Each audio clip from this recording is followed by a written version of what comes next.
bon c'est un remerciement à tout le monde parce que c'est le développement de notre quartier parce que kër gi social bu demee ba am initiative bi di ko organiser du ñu def lu dul remercier leen ak village du migrant parce que lii la ñu bëgg dans le quartier lii mooy développer quartier dama bëgg aussi yeneen jeunes yi nga xam ni ils n'ont pas impliqué sur la situation ñu bokk si parce que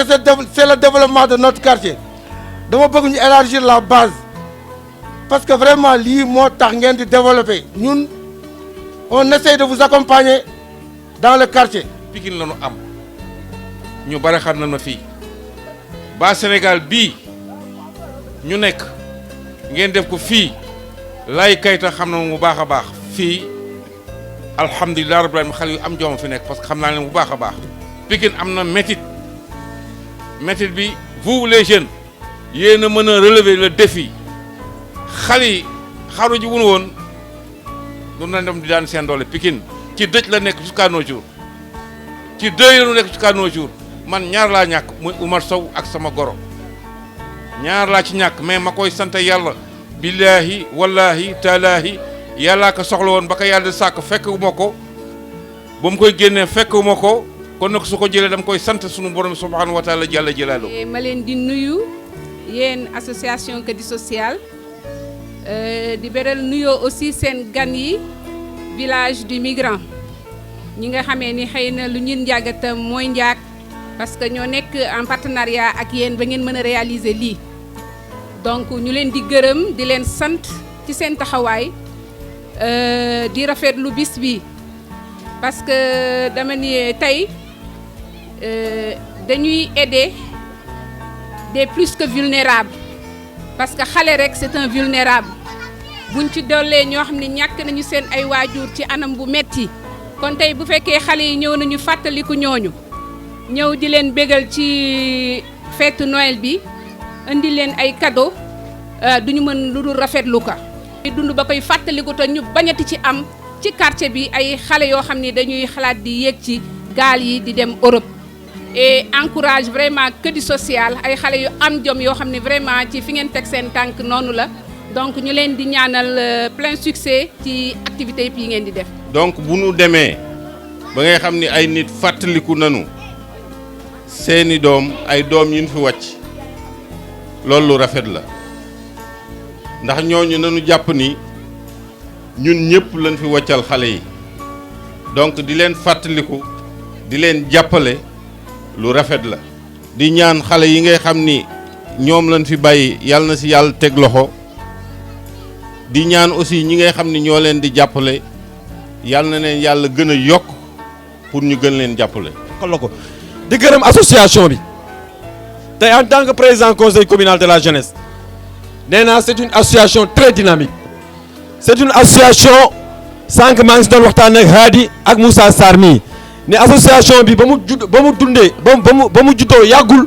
association nit créé na ko si 10 ans mais association bi raw na leen si fukki at si ay activités yoo xam def nañ ko si benn at. c'est à encourager c'est à féliciter ñun en tant que conseil de la jeunesse partenaire bu ma amati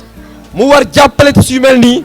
dinaa ko booleel Kadi Social noo bu garaaw la noo buy sone la parce que tey jii ñëpp nañu war a jàppale mais man lépp lu ma am incha allah muy formation muy stage muy projet muy financement ak lu mu mënti doon dinaa leen teg si yoon ba li ngeen bëgg incha allah mu am que parce que gis naa une association dynamique une association bu am rigueur une association bi xam ne seen quartier dong moo leen ñor parce que li ngeen def si acte social gëm naa ni man fekke naa ko parce que dara réerulu ma fi parce que man dafa mel man Pikine tam fi bokk day na gërëm bu baax a baax. di beral nag nuyoo président bi nga xam ne moom moo ñu dalal tey muy le président Ahmadou Fall di ñaan ñëpp may ko loxo sànq dama ne je viens de rencontrer un gars dynamique je viens de rencontrer une association jeune patriotique une association citoyenne une association boo xam ne ñoom rek mën nañoo doxal Saint-Louis ba jéggi Saint-Louis doxal fi nga xam ne moom mooy Sénégal de par leur dynamisme leur engagement et autres donc franchement monsieur le président maa ngi lay féliciter. C'était pas facile comme vous l'avez dit ñun dañoo cof rek waaye lépp lu ci ëpp amaana yéen a ko mottali te yéen a ko dox. village du migrant nag benn association yoo xam ne ay jeunes ñoo ko monté association boo xam ne but bi nga xam ne am na ko mooy c'est pour lutter contre l'immigration irrégulière waaye ci ni ñuy lutter contre l'immigration irrégulière mooy dañoo am 3 missions spécifiques. La première mission, c'est une mission de sensibilisation. La deuxième mission, c'est une mission d'accueil et d'orientation pour les migrants de retour, y compris les rescapés et les rapatriés. Au moment où je vous parle, tous les rescapés yi nga xam ne ci vague bii ñu génn ñoom ñoo ci génnee waa village du migrant ñooy def seen suivi psychothérapeute en collaboration avec House of Hope bi nga xam ne c'est une maison allemande ñoo leen jël en charge di leen defal ay suivi psychothérapeute. yamuñu aussi ci loolu on fait ce qu'on appelle la promotion de l'auto-entrepreneuriat des jeunes. Actuellement on a donné ci li nga xam ne mooy jeunes yi des formations gratuites qui sont des formations techniques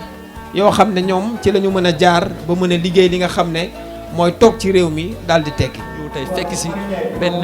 partenariat bu rafet bi nga xamante ni ko séq mooy le village des migrants de même que di social